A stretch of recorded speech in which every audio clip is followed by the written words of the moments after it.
Montezuma II. The name conjures a tragic king, a superstitious ruler who mistook a Spanish conquistador for a god and simply handed over an empire.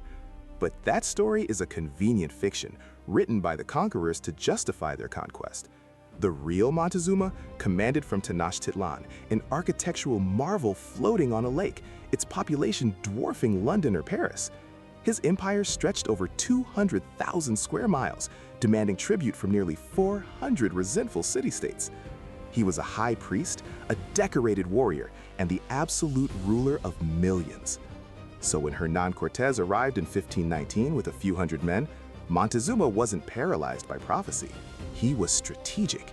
He welcomed the Spanish into his magnificent capital as a calculated risk. It was a display of supreme power, a chance to gather intelligence on these strange men, their horses, and their devastating cannons. He wanted to understand their intentions, not bow to them as gods.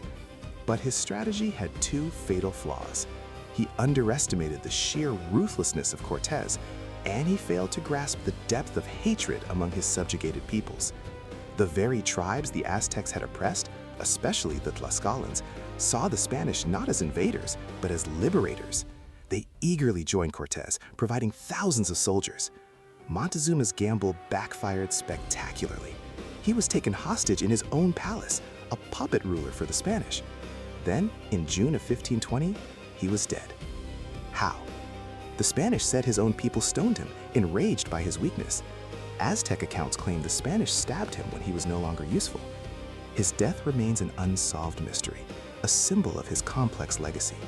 He wasn't a weak-willed victim, but a powerful leader whose world was shattered not just by a foreign invasion, but by the deep cracks already running through his own golden empire.